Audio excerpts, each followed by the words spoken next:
Part में part 4 ले गया था। पार्ट 4 के अंदर मैं मूल प्रवाह राउंड का नियम भी बताया था, राउंड का नियम क्या होता है। अब तो मैं अपनी वीडियो में मैं सॉल्यूशन पार्ट के कुछ टॉपिक आपको क्लियर कर चुका हूँ।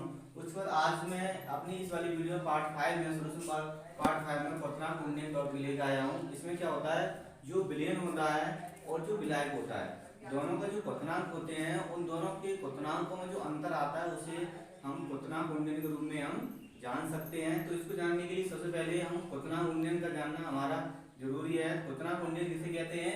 क्वथनांक का उन्नयन, जो पहला इसका जो पॉइंट है, विलयन और विलायक के क्वथनांकों के अंतर को क्वथनांक का उन्नयन कहते हैं। क्या कहते हैं? जो विलयन है, विलयन का हमने जो बॉइलिंग पॉइंट लिया और जो विलायक है उसका बॉइलिंग पॉइंट लिया, दोनों में जो डिफरेंस आता है, दोनों में जो अंतर आता है उसे हम क्वथनांक का उन्नयन कहते हैं। क्या कहते हैं? क्वथनांक का उन्नयन कहते हैं। क्वथनांक का जो उन्नयन है उसे हम डेल्टा टीवी द्वारा प्रदर्शित करते हैं। अगर हम कोई शो करता है कि जो क्वथनांक का उन्नयन होता है वो किसके द्वारा प्रदर्शित करते हैं, तो क्या बताओगे? डेल्टा टीवी द्वारा हम प्रदर्शित करते हैं। इसमें वी लगा हुआ है, इसका मतलब क्या है? Boiling point. तो बॉइलिंग पॉइंट आएगा तुम्हारा क्वथनांक का उन्नयन। क्वथनांक उन्नयन किसे कहते हैं एक बार दोबारा बताता हूँ। विलयन और विलायक के क्वथनांकों के अंतर को क्वथनांक का उन्नयन कहते हैं। इसे डेल्टा टीवी द्वारा प्रदर्शित करते हैं। अगर हम इसे फॉर्मूला द्वारा फॉर्मेट बनाए, फॉर्मूला द्वारा इसे बनाएं तो कैसे बताएंगे? माना विलयन का क्वथनांक टी तथा विलायक का क्वथनांक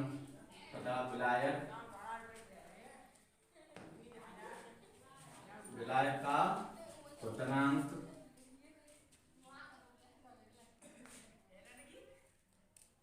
T0 हो तो हम क्या निकालेंगे? अभी जो हमने निकाला डेल्टा टीवी, तो डेल्टा टीवी बराबर कितना हो जाएगा तुम्हारा? डेल्टा टीवी बराबर दोनों का डिफरेंस, पहले तो विलयन उसके बाद विलायक। तो पहले हमने विलयन का निकाला, विलयन माइनस के इतना, तो ये क्या हो जाता है तुम्हारा? ये क्वथनांक का उन्नयन का सूत्र हो जाता है। इसमें क्या होता है तुम्हारा? टी जो अभी डेल्टा टीवी है वो क्या हो जाता तुम्हारा? डेल्टा टीवी इज क्वथनांक का उन्नयन। क्या हो जाता है? क्वथनांक का उन्नयन टी बराबर होता है विलयन का क्वथनांक, विलयन का क्वथनांक होता है, क्या होता है? विलयन का क्वथनांक होता है, और T0 बराबर होता है विलायक का क्वथनांक।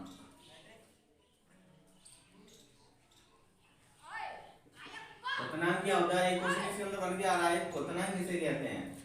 जब कोई पदार्थ किसी भी ताप पर जब उबलना प्रारंभ कर देता है तो उसका क्या होता है? क्वथनांक होता है। अगर इसको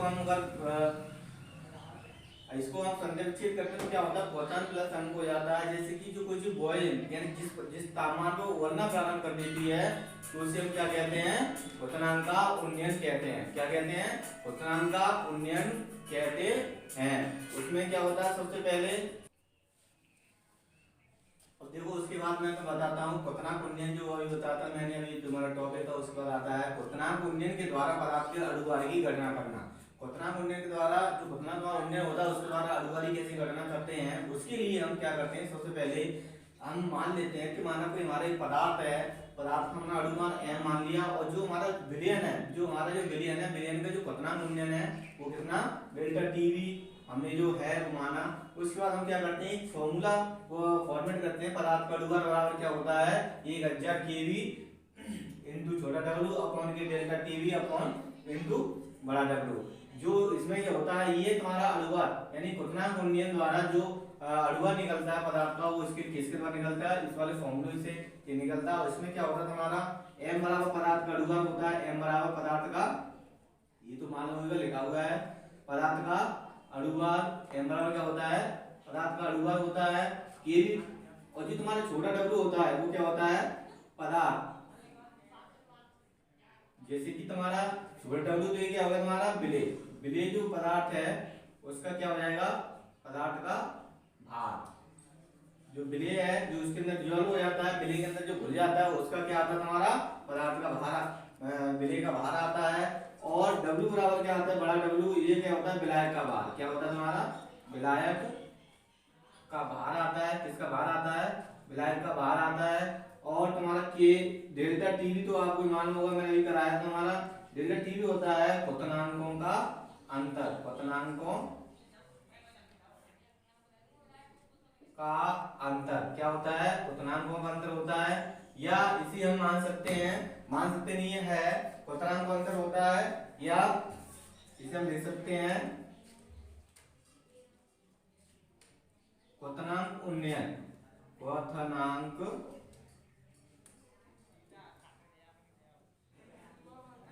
उन्नयन। उसके बाद हमारा एक पॉइंट आता है हमारा, इसके अंदर के भी बचा। क्या आता है, के भी, के भी होता है मोलल उन्नयन स्थिरांक, मोलल उन्नयन उन्नयन स्थिरांक। क्या आता है, मोलल उन्नयन स्थिरांक। इस वाले टॉपिक में हमारा जो हमारा फॉर्मूला है, इसके अंदर के भी नया पॉइंट आता है, इसको मोलल उन्नयन स्थिरांक कहते हैं। इसको हम ज्ञात करने के लिए आगे हम बताएंगे मोलल उन्नयन स्थिरांक क्या होता है। इसके ऊपर जो भी न्यूमेरिकल है वो भी बताएंगे कैसे न्यूमेरिकल निकालते हैं। तो इसको पहले द्वारा समझ लेते हैं कि ये होता क्या है। तो क्वथनांक उन्नयन द्वारा पदार्थ के अणुभार की गणना, तो क्या करते हैं, हमने ये फॉर्मूला फॉर्मेट करने के लिए सबसे पहले हमने माना कि किसी पदार्थ के जो पदार्थ दिया हुआ है वो आवासीय पदार्थ है, उसका अणुभार हमने m मान लिया। और विलयन का हमारा जो क्वथनांक उन्नयन है वो डेल्टा टीबी है। इसको हमने क्या कर दिया, अणुभार के रूप में फॉर्मेट किया, बनाया। और क्या आता है, 1000 केवी छोटा डब्ल्यू अपॉन के डेल्टा टीबी बड़ा डब्ल्यू आता है। केवी बराबर तुम्हारा मोलर उन्नयन स्थिरांक होता है, बड़ा डब्ल्यू बराबर विलायक का भार होता है, छोटा डब्ल्यू तुम्हारा होता है ये विलेय का भार होता है। विलेय क्या होता है तुम्हारा, जो विलायक के अंदर घुल जाता है। और विलेय और विलायक से ही मिलकर दोनों जो फॉर्मूले बनते हैं। इसके बाद क्या आता है तुम्हारा, एम पदार्थ का अणुभार होता है, छोटा डब्ल्यू ये मैंने लिख ही दिया है सब। सबसे मेन पॉइंट तुम्हारा इसमें मैं एक पॉइंट बताना चाहता हूँ।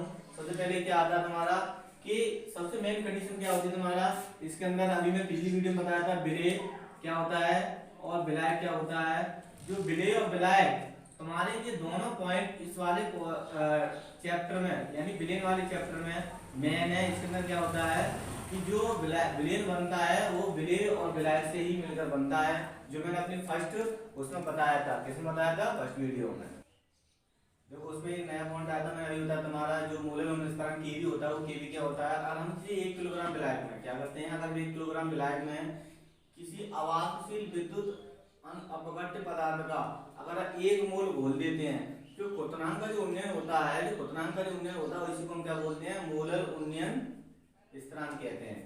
अभी मैंने जो परिभाषा लिखी है इसको कैसे परिभाषित करेंगे, 1 किलोग्राम विलायक में किसी अवाहशील विद्युत अनअपघट्य पदार्थ का 1 मोल घोलने पर क्वथनांक का उन्नयन ही मोलर उन्नयन स्थिरांक कहलाता है। इसे केवी द्वारा प्रदर्शित करते हैं। तो सबसे पहले मैं तुम्हें क्या बताता हूँ कि मैंने क्या बताता हूँ, मोलर उन्नयन स्थिरांक क्या होता है। मोलर उन्नयन स्थिरांक इसको हमने कोई 1 किलोग्राम विलायक लिया और 1 किलोग्राम विलायक में कोई हमने एक पदार्थ घोल दिया। घोलने के बाद जो विलयन बना, विलयन के अंदर जो उसका जो क्वथनांक उन्नयन निकल के आ रहा है उसी को हम क्या बोलेंगे, मोलर उन्नयन स्थिरांक कहेंगे। मोलर उन्नयन स्थिरांक क्या होता है तुम्हारा, इसे केवी द्वारा प्रदर्शित करते हैं।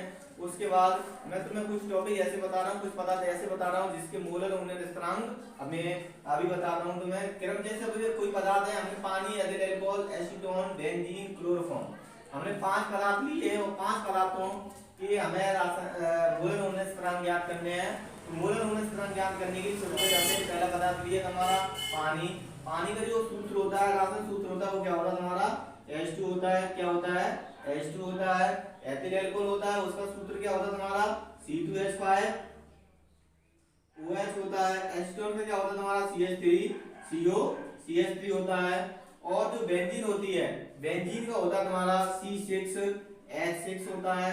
और तुम्हारा जो क्लोरोफॉर्म है, क्लोरोफॉर्म गैस जो क्या होता है इसका CH3 होता है।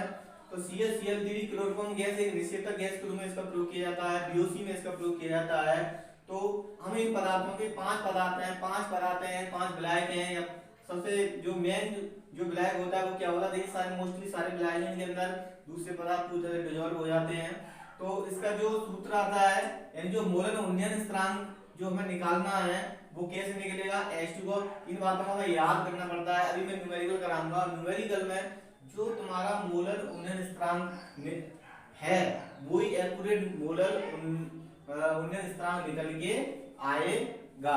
तो सबसे पहले क्या होता है तुम्हारा, पानी का होता है तुम्हारा 0.51, कितना होता है तुम्हारा 0.51 होता है, और इसका होता है 1.20, इसका होता है 1.7।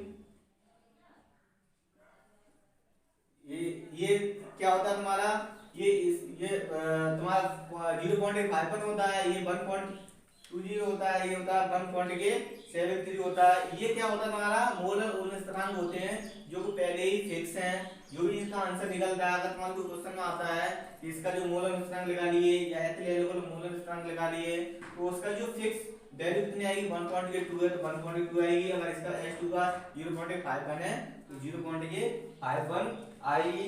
उसके बाद इसका जो होता है वो कितना होता है 2.63 होता है, कितना होता है 2.63 होता है। ये क्या होता है तुम्हारा बेंजीन होती है, बेंजीन C6H6 होता है। इसके अंदर जो कार्बन होते हैं वो कितने होते हैं 6, कार्बन कितने होते हैं 6 होते हैं, और जो तुम्हारा हाइड्रोजन होते हैं वो भी कितने होते हैं 6 होते हैं। तो इन 6 कार्बन और 6 हाइड्रोजन इनसे मिलकर क्या बनता है तुम्हारा बेंजीन बनती है।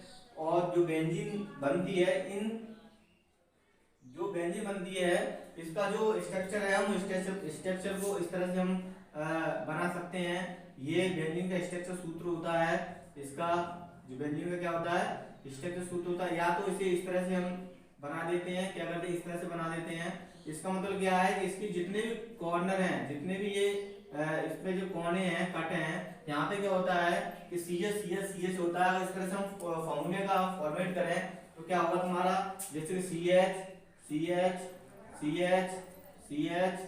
और HC और HC। ये मैंने उल्टा इसलिए लिखा क्योंकि जो कार्बन से बॉन्डिशन होता है ना कि हाइड्रोजन से। अगर हम हिंदी करें, अभी दिमाग के अंदर तुम्हारे टॉपिक आता है कि ये C6 और H6 आए कहाँ से, तो ऐसे ही होता है तुम्हारा कि ये कार्बन हो गया तुम्हारा 1 2 3 4 5 6, हाइड्रोजन में कितना हो गया 1 2 3 4 5 6। इस तरह से ये क्या बन जाता है तुम्हारा बेंजीन का सूत्र बन जाता है। ये वाली स्ट्रक्चर सूत्र वाली जो रचना है वो सबसे पहले किसने दी थी, कैपुले ने दी थी। इसे कैपुले संरचना भी कहते हैं, बेंजीन की कैपुले संरचना भी कहते हैं। इसके बाद तुम्हारा आता है तुम्हारा क्लोरोफॉर्म आती है। क्लोरोफॉर्म को एक निश्चितक के रूप में जाना जाता है। किसके रूप में जाना जाता है, निश्चितक गैस के रूप में जाना जाता है। निश्चितक गैस कौन सी गैस होती है, निश्चितक के रूप में भी जाना जाता है क्योंकि ये बेहोशी काम में इसका प्रयोग होता है। तो क्लोरोफॉर्म क्या होता है तुम्हारा, इसका जो मोलर उन्नयन स्थिरांक 3.85 होता है। कितना होता है 3.85 होता है। इसका जो इकाई होती है, केवी की जो इकाई होती है, वो क्या होती है तुम्हारी डिग्री